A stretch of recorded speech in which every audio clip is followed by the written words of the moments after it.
when he scores it obviously looks so good, and then you end up not only losing the game but losing him for a match as well. So what are you feeling after that? Yeah, a feeling of anger and a feeling of disappointment. Of course, because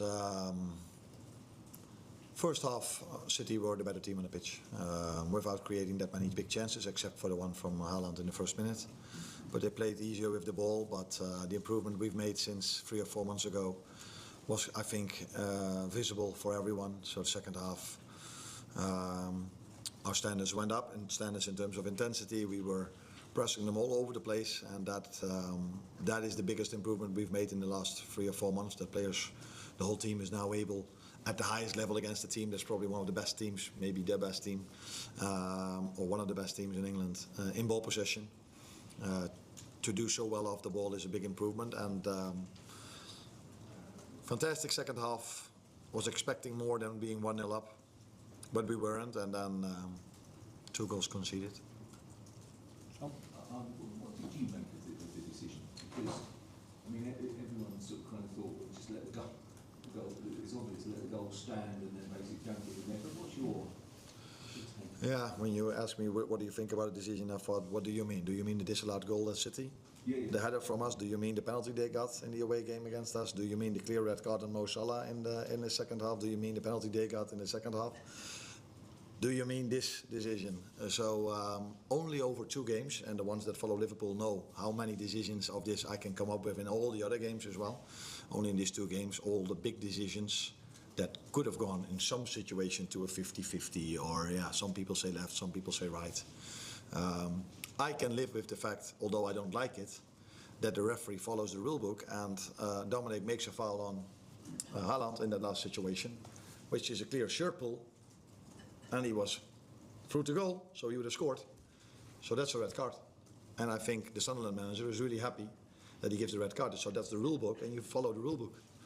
And if you follow the rule book, and you have a clear shirt pull from Gueye and Mo Salah, who's for 8 years scoring that ball every single time, 100 out of 100 times he scores that goal, a bit exaggerated, and that's not a red card, then there is more of my frustration.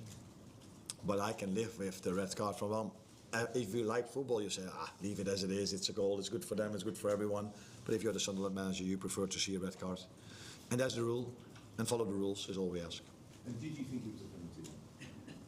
On the one in Manchester, or this one? No, yeah. Oh, okay.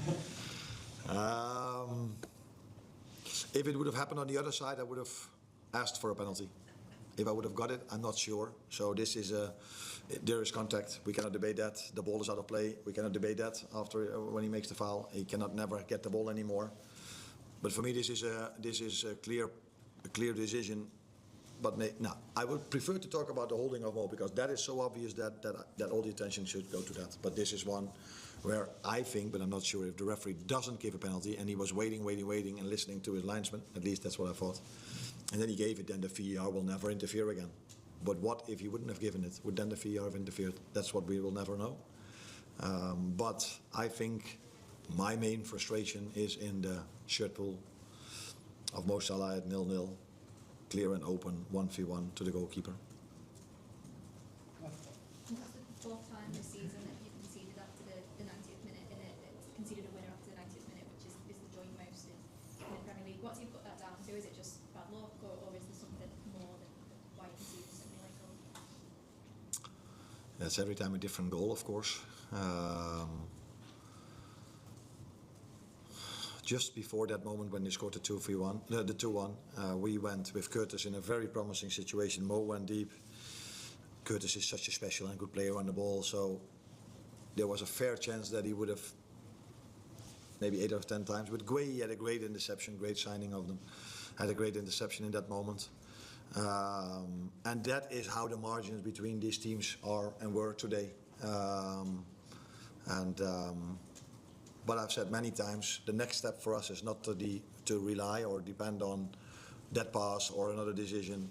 And we are getting there. If you compare this to 3 or 4 months ago, you see so much improvement. But the issue is that you don't see this improvement in the league table. And that is always the most important reflection of where you are. you expecting Joe or Jeremy back before Sunderland with Dom? Not right back now, Al? Yeah, no, Jeremy for sure not. We knew this when he got injured that was a few weeks. To be honest, I don't expect Joe to be back as well Wednesday, but yeah, you never know. But then he's back after being out for 3 weeks. Would you play him then?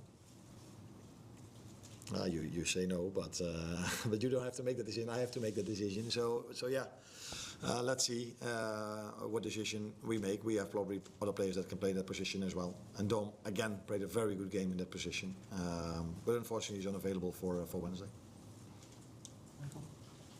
Arne, you said it was better in the second half, press in particular. What did you put that down to, and did you change anything at half time?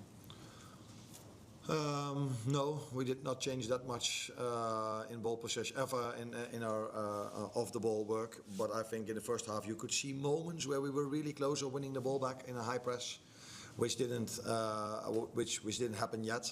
But you also know if you can keep bringing that same energy, one of the team or both teams maybe get a little bit tired, and off the ball is not nice to be a bit tired, but on the ball as well you can start making passes that are not as clear and good as they were in the first half with City. And then momentum is coming, fans are behind the team, you get a lot of energy, and I think that's what we saw in the second half.